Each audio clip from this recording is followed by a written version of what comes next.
Mais uma vez, um feliz sábado a todos. Nós estamos vindo aí de uma semana turbulenta, conforme aqui já noticiado, uma semana para o mundo, não somente para nós aqui, que estamos um pouco mais distante da região em que está sendo afetado ali pela guerra, Ucrânia e Rússia. Essas situações já têm ocorrido desde o dia 24, mas muito antes disso, as situações de guerra, elas acontecem no mundo. As situações que vivemos na nossa vida também, elas também estão inseridas dentro de um contexto de guerra, porque nós vivemos em meio a este contexto. Sempre vamos aqui refrisar que vivemos em meio a um grande conflito, e esta é a maior de todas as guerras. Mas, embora estejamos ainda vivendo, talvez muitos de nós ainda não tão plenamente inseridos mentalmente com esta questão de saber que eu estou vivendo em meio a esta guerra. Ainda assim, nós nos tornamos empáticos às situações que ocorrem ao longo de todo o mundo, tal como Grécia, Ucrânia, Rússia. Era o dia 24 de fevereiro, quando as forças bélicas da Rússia invadiram ali o país da Ucrânia. E ali começa ali esta invasão, que nós estamos, se eu não me engano, hoje no 10º dia da guerra. Quando vai terminar? Quando teremos paz? A Bíblia vai falando sobre guerras e guerras que temos ao longo de toda a história da humanidade. Aliás, antes do mundo ser criado, já houve uma grande guerra no céu, onde Lúcifer, juntamente com a terça parte dos anjos, pelejaram contra quem? Miguel.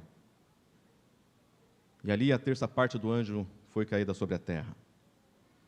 Mas quando nós olhamos para esta relação de guerra, nós vemos aqui os países e como as pessoas defendem ali a bandeira pela qual elas vivem.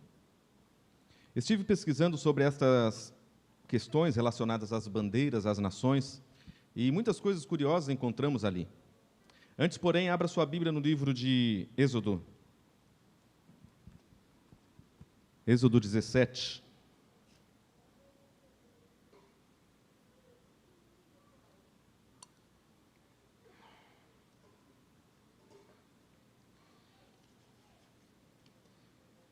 E é incrível ver como, principalmente nas mídias sociais, este levante sobre esta relação da Rússia, da Ucrânia, muitas pessoas se sensibilizaram e tomaram aí como empatia, colocam nas suas mídias sociais a bandeirinha da Ucrânia, que é azul e amarela, né? E esta bandeira ela tem um significado. O amarelo é relacionado à grande plantação de trigo, de cevada que eles têm ali na Ucrânia, e o azul representa o céu azul da Ucrânia, né? Sabemos ali que a Ucrânia é um dos grandes fornecedores de trigo para o mundo, e esse é o significado da bandeira. A bandeira do Brasil também tem o seu significado. Todas as bandeiras elas têm um significado especial. E desde o começo das histórias, em todas as guerras que haviam, principalmente na questão romana, quantos aqui se lembram das grandes legiões romanas que levavam à frente do seu exército, das suas batalhas, ali uma águia? E nesta águia existia ali a inscrição SPQR, Senatus Populus que Romanus, que significa pelo povo, pelo Senado e pelo povo de Roma. As bandeiras sempre significavam algo que mostravam pelo qual motivo as pessoas estavam atrás daquele motivo maior, que era a bandeira que os representava. A bandeira ela tomou um símbolo de coletividade. E muitas vezes, quando a sua individualidade, a individualidade de um determinado cidadão, ela já não tinha mais tanto significado para si mesmo, elas tomavam para si o significado da bandeira pela qual elas lutavam. Quantas pessoas passaram a ter um real sentido, um real valor, porque elas tomaram para si o símbolo da coletividade, que eram os das bandeiras. Nós vemos principalmente aí grandes nações como França, como os Estados Unidos, que tiveram ali, ao longo de toda a sua história, grandes guerras que marcaram a sua independência. A bandeira dos Estados Unidos foi formada em meio à guerra. E grandes bandeiras, elas têm ali o seu significado. A bandeira tricolor da França, ela tem um significado que foi ali um grande golpe que eles deram ali na flor de lis da monarquia romana, quando eles falaram, não, nós não queremos mais isso, nós queremos a nossa independência. E ali, então, eles passaram a ser independentes, e aquela bandeira representa esta luta. Os Estados Unidos, naquelas grandes lutas que fizeram para a sua independência, eles formaram ali a sua bandeira, e esta bandeira surgida no meio da guerra tem também sido o grande motivo de orgulho desta nação. Muitas bandeiras, embora possam existir, também têm o seu significado controverso. Os próprios Estados Unidos tiveram uma bandeira das confederações, que apesar de também marcar esta luta, ela marca também o início, um período muito triste da história humana, que foi o período da escravidão. Então, aquela bandeira também representava que eles apoiavam ali a escravidão, que era a bandeira das confederações. A partir de então, passou-se a extinguir aquela bandeira e simplesmente a bandeira que nós conhecemos dos Estados Unidos se tornou ali o grande símbolo daquela nação. E nós vemos ali, por exemplo, os Estados Unidos como uma das nações mais patrióticas que existe, pelo menos nas mídias, nos filmes, como assim são relatadas.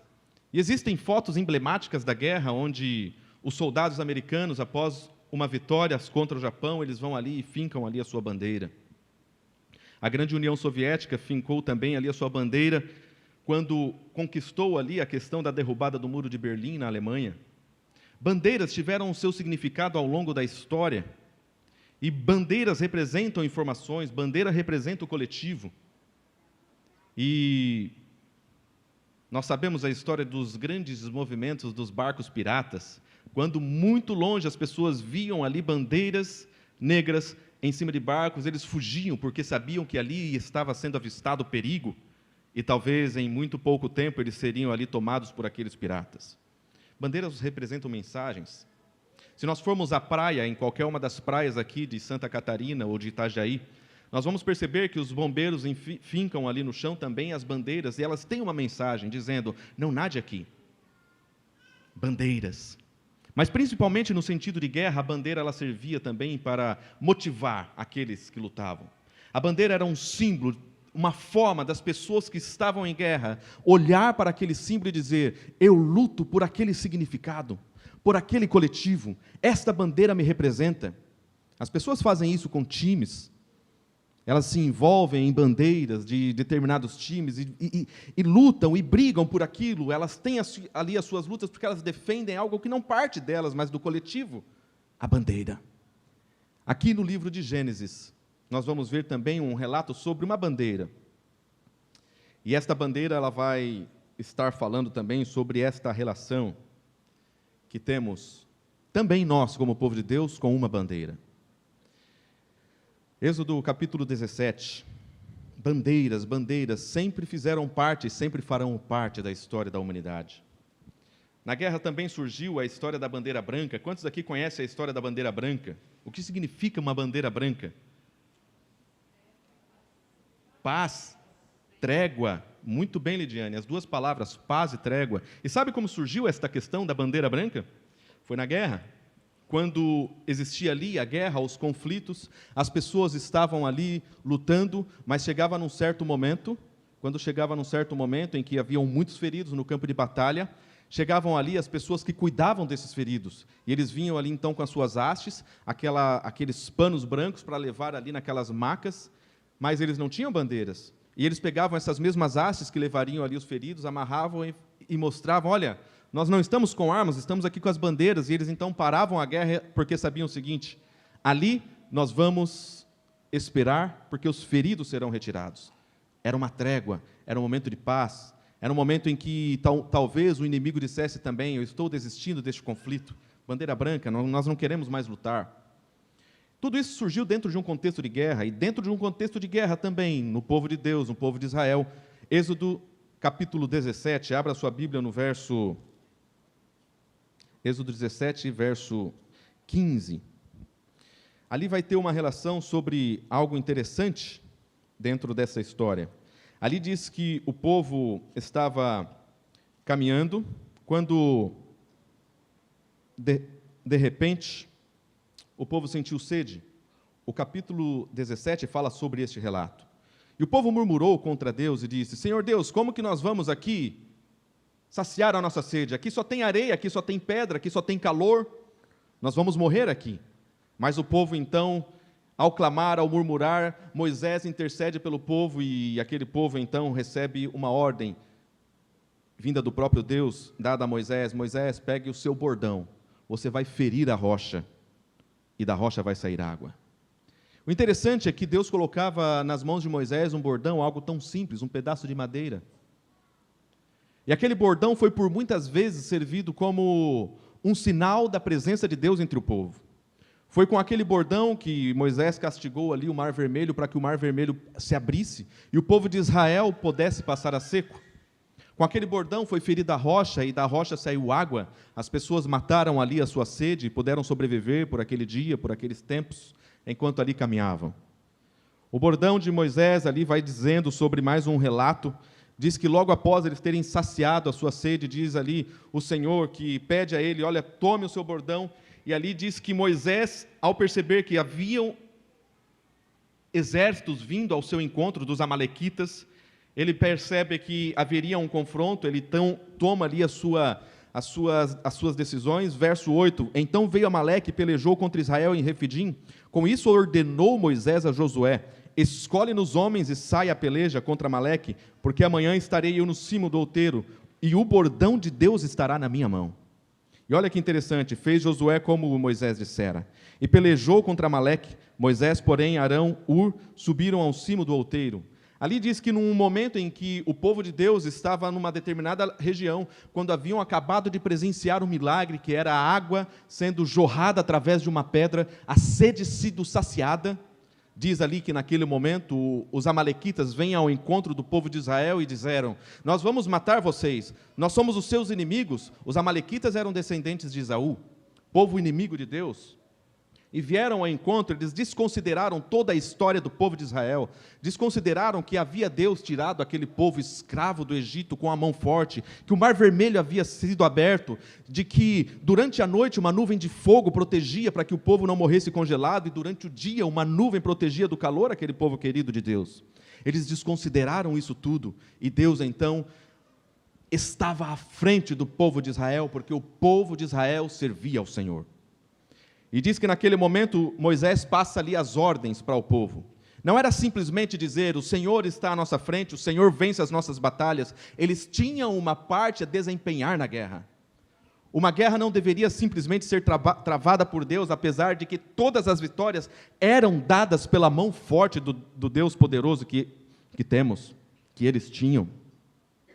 A grande realidade é que nós temos uma parte a desempenhar na guerra, de todas as guerras de nossa vida, principalmente no contexto do grande conflito, a grande guerra que temos. E diz que eles subiram ali para aquela montanha e algo aconteceu ali. Moisés, ele sobe ali, Josué faz conforme foi ordenado por Moisés, sobe juntamente com Moisés, Arão e Ur, e Moisés ergue o seu bordão em cima de um monte, de forma que o povo, ao olhar para aquele bordão, entendesse, o Senhor está conosco, existe alguém que intercede por nós. Nesta guerra nós temos aqui um símbolo, e aquele bordão é o símbolo da presença do Senhor. Eles começaram a lutar, e quando as mãos de Moisés se cansavam, ia se abaixando de tanto cansaço, o povo ia perdendo a guerra. Arão e Ur então erguem as mãos de Moisés, e eles ganhavam a guerra, e assim foi durante todo aquele dia. No final das contas, o povo de Israel saiu vencedor, e os amalequitas foram derrotados para sempre. Naquele lugar então, Moisés, ele edifica um altar, verso 15, e chamou aquele lugar, o Senhor é a minha bandeira. Interessante. Ou pode ser colocado aqui, o Senhor é o meu estandarte.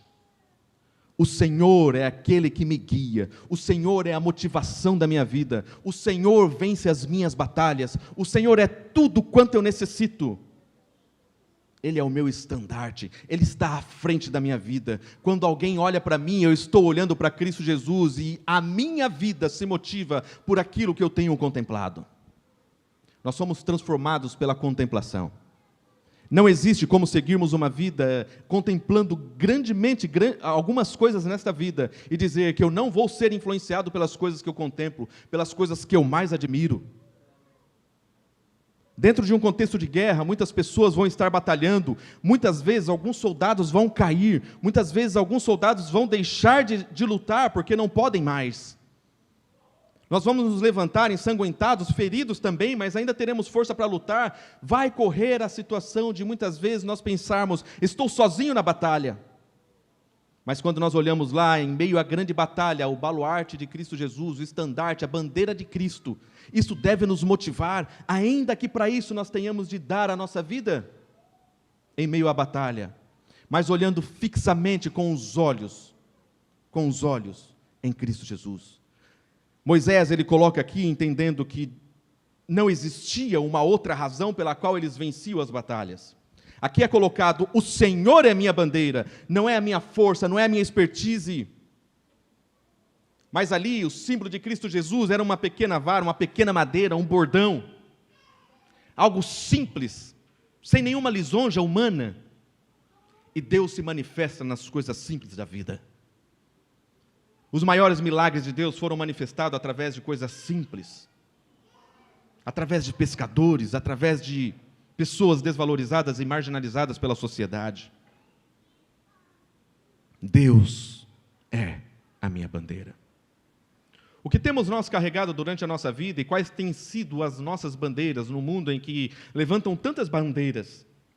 No mundo em que coloca tantas bandeiras para seguirmos, eles olham e dizem aqui, esta é a bandeira que nós devemos seguir, porque aqui nós temos determinadas ideologias, aqui nós temos determinados caminhos, nós pensamos desta forma, e o mundo está erguendo diversas bandeiras para que possamos segui-las. Existe uma imensidão de bandeiras que representam segmentos, que representam ideologias, que representam lutas, que representam guerras. Qual é a minha bandeira? Qual é a sua bandeira? O que temos nós feito diante daquilo que nós estamos vivendo, dentro deste contexto de guerra?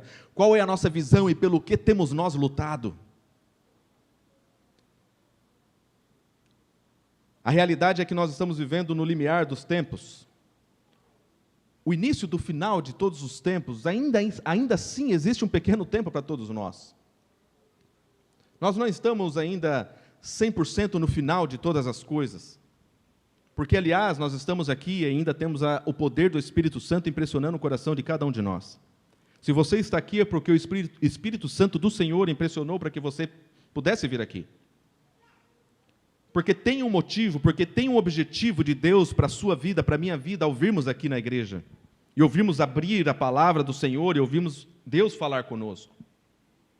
Não para ouvirmos homens falando, não para ouvirmos homens sendo exaltados, mas quando nós vimos a presença do Senhor para buscá-lo, nós o encontramos, porque a palavra de Deus ela não volta vazia. Deus fala com cada um de nós quando nós o buscamos em espírito e verdade. Deus tem um objetivo para a nossa vida. Nunca canso de me repetir, Deus tem um objetivo para a vida de cada um de nós, e eu acredito piamente nisso, quanto à minha vida também. Eu não posso viver um dia sequer sem pensar que eu estou vivendo pelos meus próprios objetivos, pela minha própria força. Porque se assim eu fosse, eu deixaria de existir em um segundo, um milésimo de segundo, sem a presença de Deus.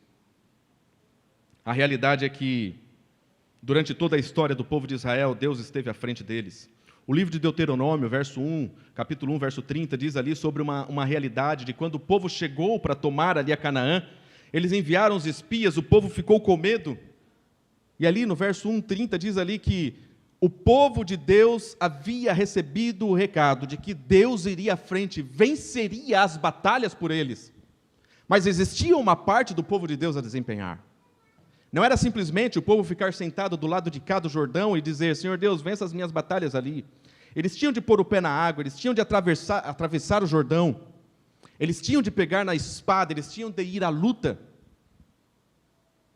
Não existe vitória sem que haja, da nossa parte, um cumprimento cabal daquilo que Deus diz. Esta é a parte humana. Eu não posso fazer por você aquilo que é exclusivo seu como ser humano.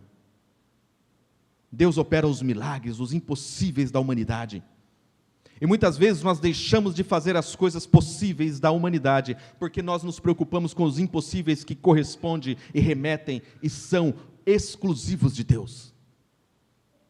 Senhor Deus, eu tenho necessidades, eu tenho doenças, eu tenho situações, eu tenho conflitos, eu tenho guerras que eu estou lutando, Pai, mas eu não consigo ver as vitórias. Amigos, a vitória vem da mão do Senhor, não vem da nossa perspicácia, não vem dos nossos planos. O que nós temos de fazer é pôr a mão na espada e lutar. Lutar contra um inimigo comum não é lutar um contra os outros, porque nós temos um inimigo comum e ele é o mal. Ele é o mal que invade as guerras da Ucrânia, é o mal que invade da Ucrânia e da Rússia, é o mal que invadiu todas as guerras que aconteceram, que ainda vão acontecer, é o mal que invade o nosso coração. A principal guerra é a guerra que nós travamos conosco mesmos. É a guerra da mente, porque o plano de Satanás é tomar de você o domínio da mente. Tudo o que ele quer é lutar pelo domínio da sua e da minha vida. E enquanto ele não conseguir, ele não vai sossegar. Esta é a principal batalha que nós temos travado aqui. Não existe uma outra batalha. Enquanto isso, existirão batalhas periféricas, e nós podemos chamar, sim, Rússia, Ucrânia, Brasil, Estados Unidos, qualquer uma que possa acontecer ainda, ou que já tenha acontecido. A principal batalha é a batalha do grande conflito do mal contra o bem. O que tem acontecido com esta relação? O que tem acontecido? Abra a Bíblia no livro de Mateus 24. Será que fomos alertados quanto às coisas que aqui aconteceriam? Diante de todas as guerras, diante de todas as situações, qual tem sido a grande realidade de todas as lutas que temos travado aqui neste mundo, que ainda iremos travar, e daquelas que já foram travadas mesmo antes de nascermos? Mateus 24 vai falar sobre uma realidade que acontece nos últimos dias da história da humanidade, são esses dias que nós estamos aqui vivendo. Mateus 24, a partir do verso 7, diz ali: portanto, se levantará nação contra nação, reino contra reino. Isto tem acontecido principalmente no contexto em que nós estamos vivendo, exatamente no dia de hoje. Existe nação contra nação, existe reino contra reino. Você liga a televisão, você vai saber disso, você vai ver uma notícia, você vai saber disso. E quando sumir este contexto, outros contextos vão aparecer. Outros contextos vão aparecer. Sempre houveram guerras, sempre houveram lutas a serem travadas. E sempre haverá. A paz, ela não vai existir de forma plena antes da volta de Cristo. Porque também a Bíblia fala, quando ouvirem falar de paz, quando ouvirem falar que as coisas estão todas certas, quando vocês estiverem acomodados, este é o mundo que queríamos, a Bíblia fala, então neste momento haverá repentina destruição. É preciso sabermos sobre os sinais, é preciso estarmos atentos. Não podemos viver como se o mundo um dia vá ficar bem, para que possamos viver bem, para que possamos curtir todas as coisas que quanto queríamos aqui curtir e viver. Nós precisamos sim lutar e almejar pela paz neste mundo, mas a Bíblia diz que paz completa não haverá. Haverá sim reino contra reino, nação contra nação, fome, desilusões, situações que acontecerão, mas eu quero dizer ali no final, por que a Bíblia fala de todas essas questões? A Bíblia fala que o amor de muitos vai se esfriar. Verso 12, por se multiplicar a iniquidade, o amor de muitos iria se esfriar. E 13, aquele, porém, que perseverar até o fim, este será salvo. Amigos, a história da perseverança, ela é uma história fantástica, porque a perseverança não existe sem lutas. Não tem como dizer, eu sou uma pessoa perseverante, se na minha vida não existe lutas. É impossível eu dizer, eu persevero, e não existe uma luta sequer. E você pode dizer, eu persevero em quê? Eu persevero em quê? Quais provas eu tenho pedido a Deus força para poder vencer por mim essas provas? Quais tentações têm afetado a minha vida? Não existe perseverança, amigos, sem provas. Não existe perseverança se você disser assim, na minha vida não existe doenças, não existe questões financeiras, não existe questões familiares, não existe depressão, na minha vida não existe nenhum tipo de problema. Em que você tem perseverado? A perseverança aqui está dizendo aqui sobre as coisas ruins, depois de muitos sinais ruins que acontecem, Deus diz ali, mas aquele que perseverar, que lutar, que permanecer firme, que tiver resiliência em Cristo Jesus, será salvo. Aquele que lutar ao lado da bandeira certa, aquele que estiver orando para o objetivo certo, aquele que estiver seguindo a palavra de Deus da forma como Deus diz que devemos seguir,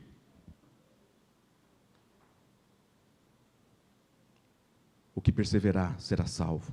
O livro de Romanos, capítulo 5, fala sobre uma sequência, diz ali, Romanos 5, glorieis nas suas tribulações, porque a tribulação produz perseverança. A perseverança produz para você em si uma experiência com Cristo, e a experiência com Cristo produz esperança. Ela começa com a perseverança, mas antes da perseverança existe tribulação, existe luta, existem conflitos que teremos de lutar nesta vida.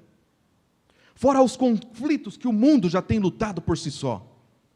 Questões políticas, questões globais. Mas existem as maiores lutas de nossa vida, que são as questões individuais. Porque estas são as questões que definem entre vida e morte para mim. São as questões que definem vida ou morte, salvação. A Bíblia fala, gloriei-vos em vossas tribulações. Porque as tribulações produzem em nossa vida perseverança. E a perseverança, uma experiência. Você perseverar em meio às tribulações, sabe o que é isso? Sabe o que é isso? Sabe um casal que briga por alguns motivos, situações, alguns conflitos, mas eles olham para trás e dizem assim, no altar nós dissemos sim um para o outro, na alegria ou na tristeza. Nós vamos continuar juntos. A despeito de hoje eu estar muito chateado, de termos nos magoado, me perdoe e tal, e eles continuam, houve uma tribulação, eles perseveram. Amigos, estas pessoas, quando perseveram, elas têm uma experiência para olhar para trás. Tivemos sim muitas lutas, mas hoje nós temos uma experiência para contar, uma história para contar, e a esperança que não confunde, que é a alegria de ver as coisas acontecerem. E dentro da vida cristã, esta é a sequência: tribulação, perseverança, experiência, esperança. Somente assim você pode dizer que tem esperança. Somente assim. Eu tenho esperança de Cristo Jesus vai voltar. Talvez para continuar tudo que de bom você quer que viver aqui, ou talvez já esteja vivendo. Não tem erro nenhum vivermos as coisas boas e procurarmos vivê-las. O grande erro é quando nós procuramos somente viver essas coisas. E nós trocamos qualquer coisa para que essa bandeira seja fincada no terreno de nossa vida. Para dizer, eu vivo por isso. Eu vivo por conquistar as coisas que eu sempre quis. Perseverar. Perseverar. Abra a Bíblia no livro de Apocalipse, capítulo 7. E nós vamos chegando ali para um dos momentos principais da história deste mundo em que nós estamos vivendo. E compreendermos essas profecias apocalípticas é totalmente essencial para que possamos nos enxergar em que momento estamos vivendo. Em que momento na linha do tempo da história nós estamos inseridos. Apocalipse capítulo 7, a partir do verso 1, diz ali: anjos em pé nos quatro cantos da terra, conservando seguros os quatro ventos da terra, para que nenhum vento soprasse sobre a terra, nem sobre o mar, nem sobre a árvore alguma. Então, neste momento, verso 2, vi outro anjo que subia do nascente do sol, tendo o selo do Deus vivo, e clamou em grande voz aos quatro anjos, aqueles dos quais foram dados a fazer dano à terra e o mar, dizendo: não danifiqueis a terra, nem o mar, nem as árvores, até selarmos na fronte os servos do Deus vivo. Esta é uma grande relação que podemos enxergar e ver, que nós estamos vivendo nos últimos momentos, exatamente neste momento aqui da história da humanidade. Os anjos segurando os quatro ventos do mundo. E quando esses ventos forem soltos, o início das 7 pragas, nós estamos vivendo no limiar da última trombeta a ser tocada. Quando Cristo Jesus vai voltar, mas no final delas ainda existirão as pragas, existirá o tempo de angústia que ainda não começou. Nós estamos vivendo o período do selamento ainda, que vai logo, muito em breve, começar a acontecer a partir de certos decretos que haverão no mundo. E esses decretos farão com que eu e você tenhamos de nos posicionar. Não haverá espaço para neutralidade. Não existe espaço para neutralidade nem mesmo no mundo. Nós assistimos durante esses dias as notícias estarrecidos por aquilo que está acontecendo no mundo. E nós vimos que o mundo cobra posicionamento de pessoas que se mantêm na neutralidade. De que lado você está? Qual é a sua opinião em relação a isso? Nós precisamos ter uma opinião muito bem definida em relação da vida que temos sobre tudo. Nós não podemos ficar à margem da neutralidade e nos proteger do acaso. Nós não podemos mais viver à sombra do coletivo. Nós não podemos mais nos dar ao luxo de dizer: o que vocês quiserem fazer eu também faço. Nós precisamos dizer: a minha vida ela é única. Eu tenho uma única chance de vida eterna. E eu preciso me definir, embora o mundo inteiro se torne contra mim. Eu tenho de dizer: Senhor Jesus, a minha posição é ao lado do Senhor Cristo Jesus. Eu seguro a bandeira de Cristo Jesus, porque o Senhor é a minha bandeira. Não existe espaço para indecisões no momento em que nós estamos vivendo. Os 4 cantos do vento, esses que danificarão a terra, esses que soltarão as pragas finais nos últimos tempos da história, estão sendo seguros, até que os servos do Deus Altíssimo sejam selados. O capítulo 13 do livro de Apocalipse, 14, vamos falar sobre esses tipos de relações. Qual é o selo de Deus? E vai fazer um jogo sobre a falsa adoração e a verdadeira adoração que haverá nos últimos tempos. Não vamos nos deter sobre a relação do selo, de qual é o selo de Deus, mas sim, seremos selados. E o selo se torna como uma decisão consciente, a mente e a mão direita, que para o povo oriental, a mão direita é a mão da ação, ou seja, aquilo que a minha mente definir, selar na mente, e na mão direita, o que a minha mente, de forma racional, decidir, eu vou executar. Não pense vocês, não pensemos nós, que nós seremos enganados nos últimos tempos e poderemos dar aquela desculpa: eu não sabia. Nós sabíamos, nós tínhamos tudo à disposição, nós temos tudo à disposição. Hoje ainda há tempo, hoje ainda há tempo. O selamento de Deus ainda não terminou, a porta da graça ainda não se fechou. Existe espaço para arrependimento, existe espaço para aceitação, existe espaço para definir em qual time estaremos nós jogando, lutando, sob qual bandeira estaremos nós sendo representados. Qual é a bandeira que representa a nossa vida? Até serem selados os servos de Deus vivo. Mas a Bíblia vai falar sobre, um pouco mais à frente, Apocalipse 12, sobre uma realidade, sobre esta guerra que sempre aconteceu e vai acontecer, e terá um fim por ocasião da volta de Jesus. A Bíblia vai falar sobre esta relação, está em Apocalipse, no capítulo 12, e ali, vamos ver, existem alguns momentos de guerra, que já aconteceram, que estão acontecendo, e felizmente a Bíblia fala para nós também como vai terminar. Sabe o que é interessante? O interessante é que a Bíblia ela passa para nós o futuro e nós não acreditamos. Por isso que a Bíblia fala que aquele que crer será salvo. Todo aquele que crer será salvo. Sabe por que nós não acreditamos? Porque, por exemplo, vamos supor assim que eu estou devendo um dinheiro para uma pessoa, uma quantia muito alta, impossível pagar. Eu não tenho como pagar, eu não tenho como solucionar essa questão. Mas eu conheço alguém que tem muito dinheiro, e esta pessoa chega para mim e diz: Flávio, fique tranquilo, você não tem dinheiro, né? Mas está aqui, ó, o cheque já está assinado, amanhã eu estarei entregando esse cheque para a pessoa, e a sua dívida será quitada, amanhã. Existem motivos, entendendo que é uma pessoa de extrema confiança minha, e que ela vai cumprir a parte que corresponde a ela, existe motivo para eu duvidar? Existe motivo para eu tentar empréstimo, para eu tentar correr atrás de outras pessoas, de outros amigos, se a minha situação já está resolvida? Não existe motivo, porque eu acreditei naquilo que foi falado a mim.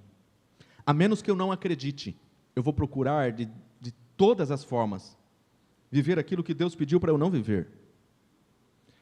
Ao menos que eu não acredite, eu segurarei outras bandeiras, estarei lutando outras lutas, estarei travando outras ideologias na minha vida, travando outras lutas ideológicas em minha vida, a menos que eu não acredite.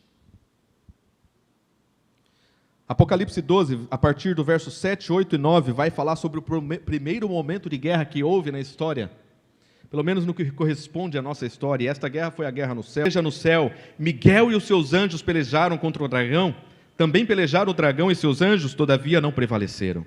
Nem mais se achou no céu o lugar deles, e foi expulso o grande dragão, a antiga serpente que se chama Diabo e Satanás. O sedutor de todo mundo, sim, foi atirado para a terra, e com ele os seus anjos.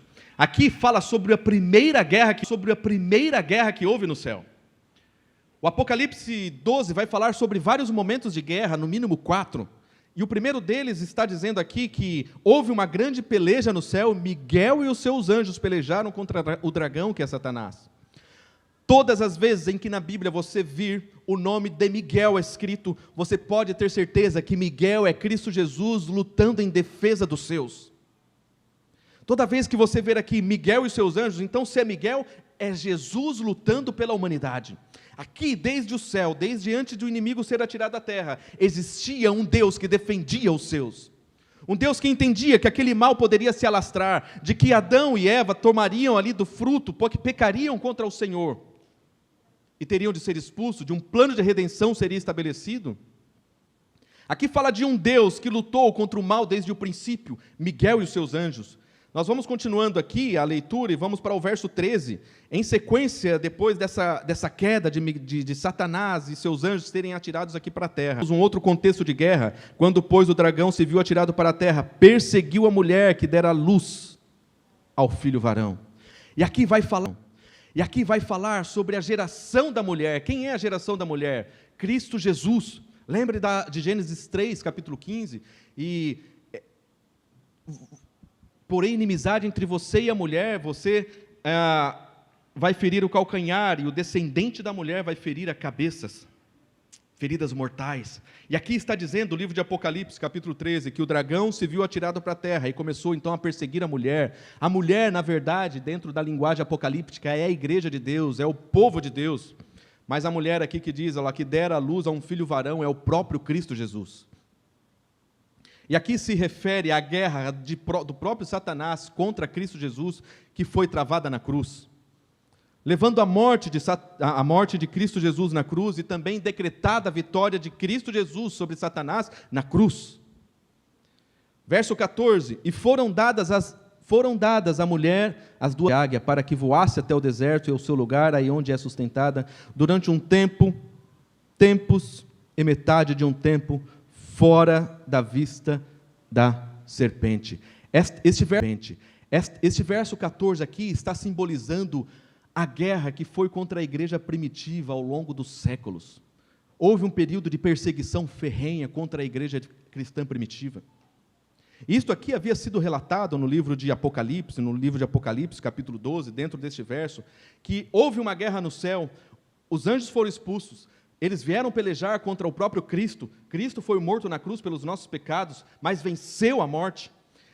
E nós temos aqui uma perseguição contra a mulher e os seus descendentes por um tempo, tempos e metade de um tempo, que foi um período em que a igreja primitiva foi perseguida durante muitos anos. E temos também um último contexto da guerra, que é o verso agora 17. E esse verso 17, nova perseguição, e é a perseguição que existe até os dias de hoje, e se tornará ainda mais acirrada nos últimos segundos e milésimos da história humana. Diz ali, irou-se o dragão contra a mulher e foi pelejar contra os restantes da sua descendência, os que guardam os mandamentos de Deus e têm o testemunho de Jesus, e se pôs em pé sobre a areia do mar. Esta aqui é a igreja remanescente, é a igreja a qual eu e você pertencemos, ou queremos pertencer, ou lutamos para pertencer. Esta é a igreja que carrega a bandeira pela qual nós devemos lutar nesta vida. Esta é a igreja que carrega a bandeira pela qual eu e você devemos caminhar e ter os nossos olhos fixos, que faz dar sentido à vida de cada um de nós. Irou-se o dragão contra a mulher e foi pelejar contra o restante da sua descendência, o remanescente. Quem são eles? Os que guardam os mandamentos de Deus e têm o testemunho de Jesus. Apocalipse 14, verso 12, vira aí alguma página na sua Bíblia. Ele vai ser ainda mais amplo sobre quem é o povo remanescente. E ele vem com uma palavra que nós já estudamos nesta manhã, que é fundamental diante de um relato de quem serão os salvos. Aqui está a perseverança dos santos, os que guardam os mandamentos de Deus e têm o testemunho de Jesus. Apocalipse 14, Apocalipse 19, verso 10, diz que o testemunho de Jesus é o espírito de profecia. É o testemunho. Sem profecia o povo se corrompe. Amigos, nós temos todas as mensagens necessárias para a salvação, tanto no teor profético quanto no teor bíblico. Deus não deixa o seu povo órfão enquanto caminhamos aqui para os últimos momentos da história. Estamos prestes a ouvir o soado da trombeta de Miguel mais uma vez. O livro de Daniel diz que naquele tempo, no tempo em que nós estamos vivendo, se levantaria Miguel. Miguel se levantaria para lutar mais uma vez a última grande batalha pelo seu povo. Para herdarmos de Cristo Jesus uma vitória que já é certa, que já está escrita, e nós precisamos crer. A perseverança dos santos, os que guardam os mandamentos de Deus, aqueles que seguem a vontade de Deus, seguir a vontade de Deus, seguir aquilo que Deus quer que façamos, é estar segurando a bandeira de Cristo Jesus. Mas em meio a toda esta realidade, como seremos salvos? Abra sua Bíblia no livro de Isaías, no capítulo 49, e ali nós vamos para os 4 últimos versos. Nós vamos passar rapidamente por estes versos para ver. O livro de Isaías também é um livro profético, eram profecias condicionais para o povo de Israel. Infelizmente, o povo de Israel não aceitou. Infelizmente, o povo de Israel foi levado cativo e não aproveitou todas as promessas que Deus tinha para eles. Eram profecias para serem realizadas aqui ainda na terra, com Cristo Jesus. Mas, infelizmente, o povo não aceitou. O povo virou as costas para Deus, foi se tornado escravo de Cristo Jesus, morreu numa cruz. E essas profecias que eram para aquele tempo, se tornam profecias escatológicas também para o nosso tempo, para acreditarmos. E ali diz ali, Apocalipse 49, verso 22. Olha que lindo!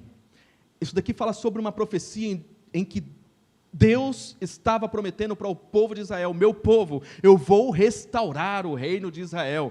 E eis que eu levantarei a mão para as nações e ante os povos arvorarei a minha bandeira, eles trarão os teus filhos nos braços e as tuas filhas serão levadas sobre os ombros, reis e os teus aios, rainhas, as tuas amas, diante de ti se inclinarão com o rosto em terra. E aqui vai falar sobre toda esta realidade, Cristo Jesus levantando a sua bandeira nos últimos tempos. Você pode estar vivendo as lutas mais difíceis de sua vida, você pode estar sentindo que está sozinho neste mundo, mas olhe para cima, olhe para o horizonte e veja que lá na frente a bandeira de Cristo Jesus, ensanguentada de Emanuel, está arvorando, dizendo: filho, não desista, persevere, eu tenho um plano para você. Falta pouco. Jesus está voltando, filho, não desista. Persevere, porque aquele que perseverar até o fim vai ser salvo sim. Creia nisso. As pessoas ao seu lado podem estar desistindo. Muitos podem estar perdendo a sua vida sem esperança. Mas filho, não perca a esperança, você ainda tem vida, você ainda tem condições para compreender e aceitar o que eu tenho para você. Deus balançaria aquela bandeira para chamar a atenção dos seus e dizer: por essa bandeira lute, por essa bandeira viva. Qual é a principal bandeira? O livro de João tem para nós a principal de todas elas. Era aquela que era representada pelo bordão de Moisés, que executava todas as necessidades humanas para aquele povo no deserto. E esta bandeira é a mesma que executa todas as necessidades humanas para a salvação de um povo que caminha os últimos segundos no deserto dessa vida. Livro de João,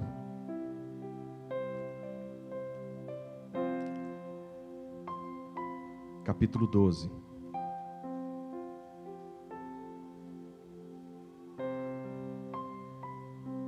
Verso 32. Eu acho fantástico este verso. Diz ali: e eu, quando for levantado da terra, atrairei todos a mim mesmo. O próprio Cristo dizendo: eu vou ser colocado numa cruz, A cruz será erguida no topo deste mundo, mas ali estarão sendo pagos os teus pecados, ali estarão sendo vencidas todas as suas lutas. Chega de tentar vencer com as suas próprias forças, porque naquele dia, quando eu for levantado, eu vou atrair todos a mim. Hebreus capítulo 12, verso 2. Olhando para esta cena, em que todos seríamos atraídos por esta cruz, pela maravilhosa cruz de Cristo Jesus. O finalzinho do verso 1 de Hebreus capítulo 12 diz ali: corramos com perseverança a carreira que nos está proposta. Perseverança, olhando firmemente para o autor e consumador da fé, Jesus, em qual, em troca da alegria que lhe estava proposta, suportou a cruz, não fazendo caso da ignomínia, está sentado à destra do trono de Deus para nos dar vida eterna. Corramos com perseverança. Se nós não perseverarmos ante as dificuldades, ante a nossa própria existência, os nossos erros e as nossas dificuldades que temos, sejam elas herdadas ou adquiridas ao longo de uma vida, é preciso entregar nas mãos do Senhor e falar: Senhor, eu estou olhando para o Senhor. E à medida que nós contemplamos o Senhor, nós somos transformados. Nós somos transformados, lembrem, por aquilo que nós mais amamos, por aquilo que nós mais contemplamos nesta vida, por aquilo que nós nos associamos. Quando Cristo for levantado sobre a terra, atrairia todos a Ele.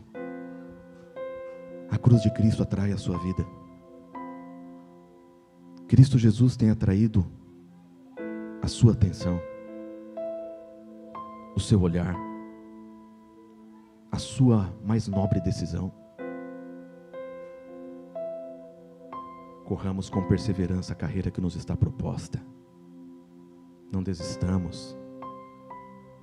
Porque o livro de Apocalipse, no capítulo 17,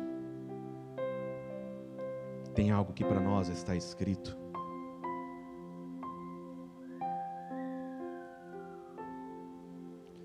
Que de todas as lutas que temos lutado, esta é a principal delas, da qual já tem vitória decretada pelo sangue de Cristo Jesus. Verso 14: pelejarão eles contra o... e o Cordeiro os vencerá, pois é o Senhor dos senhores, o Rei dos reis. Vencerão também com eles os chamados, os eleitos, os fiéis, os que se acham com ele. Eu quero ser achado ao lado de Cristo Jesus, segurando a bandeira ensanguentada de Cristo Jesus. Nós precisamos definir o lado em que nós vamos vencer, e é o lado de Cristo Jesus. Mas hoje é preciso escolher o lado pelo qual nós iremos lutar e quais lutas iremos travar em nossa vida, sabendo que de todas as lutas elas se resumirão nesta realidade: o cordeiro vencendo o dragão. Era um bordão simples de madeira vencendo um exército dos amalequitas. É um cordeiro indefeso que vence um dragão cheio de garras, cheio de vontade de matar, com ânsia por destruir a nossa vida. Mas ali tem um cordeiro que é colocado no meio dessa situação, e este cordeiro indefeso, branco, puro, sem máculas, ele vence o dragão, porque ele é Cristo Jesus. Melhor ainda, porque ele é Miguel, porque é Miguel travando as nossas lutas.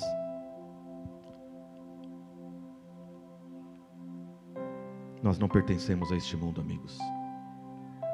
Nós não podemos segurar bandeiras deste mundo. O Senhor deve ser a nossa bandeira. O livro de Hebreus diz que, na escala dos heróis da fé, todos os heróis da fé morreram sem ter aqui, em vida, tudo quanto almejaram. Mas morreram felizes, perseveraram, porque tinham consciência de que o lugar em que eles estavam almejando estar não era esta pátria, era a pátria cujo edificador e artífice é o próprio Deus. Nós precisamos nos ver como estrangeiros aqui. Estrangeiros em missão. Estrangeiros em batalha. Para levar a última mensagem a um povo que está padecendo nas trevas deste mundo. Essa é a nossa luta. Pregar sobre Cristo Jesus crucificado. E atrair o olhar de diversas pessoas deste mundo à cruz de Cristo Jesus, entendendo que pouco tempo, da mesma forma como resta para Satanás, também resta para nós, como instrumentos de salvação. Jesus está voltando. Eu quero subir, não sozinho, com a minha família e com aqueles com que Deus me deu, tem dado e ainda dará oportunidade para pregar sobre um Cristo Jesus que tem sido, é e quero que seja para sempre a minha bandeira. Eu vou cantar uma música agora que fala sobre esta realidade. E se você colocar no seu coração um desejo de dizer: Senhor Deus, seja a minha bandeira daqui até a sua volta, coloque-se em pé e tome a decisão mais acertada de sua vida, porque hoje Deus te deu vida para decidir. Lutemos pelos queridos que estão ao redor de todo mundo. Oremos, perseveremos e jamais deixemos de lutar. Se essa for a sua decisão, durante a música, coloque-se em pé. E entregaremos essa decisão nas mãos do Senhor, para que Ele cumpra esse desejo em nossa vida.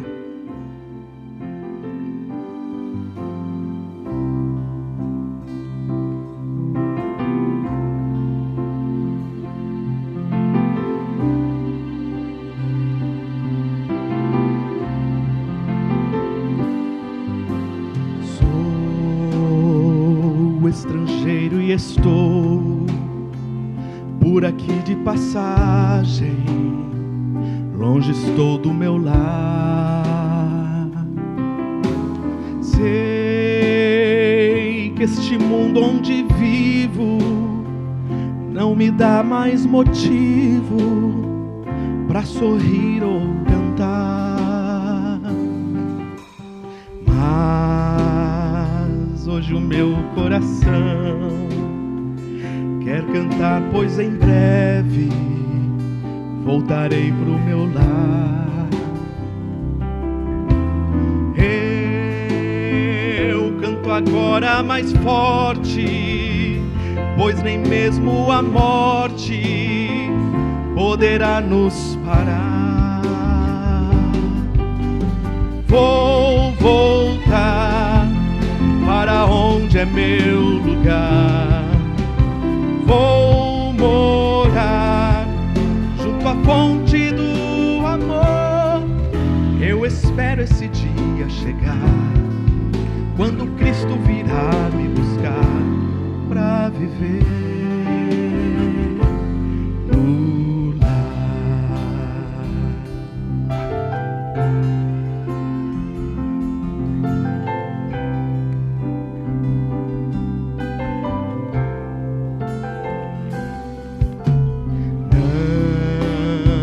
Não mais tristeza nem dor, sofrimento e angústia viverão neste lar.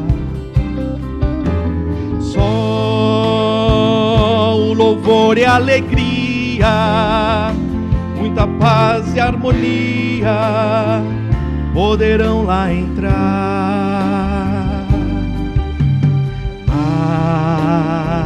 Mas o motivo maior de querer muito em breve viver nesse lugar é ver Jesus e abraçá-lo e dizer: obrigado, Pai, por me dares um lar. Vou voltar para onde é meu lugar. Vou morar junto à fonte do amor. Eu espero este dia chegar, quando Cristo virá me buscar, para viver todos juntos no lar.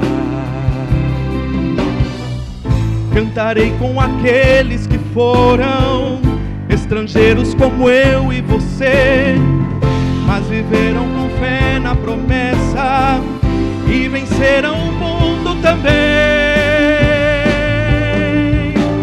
Vou voltar para onde é meu lugar.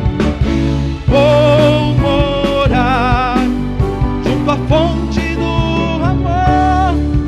Eu espero esse dia chegar, quando Cristo virá nos buscar, para vivermos todos juntos no lar. Eu espero esse dia chegar. Eu espero esse dia chegar, quando Cristo. Para quê? Para viver aonde? No lar.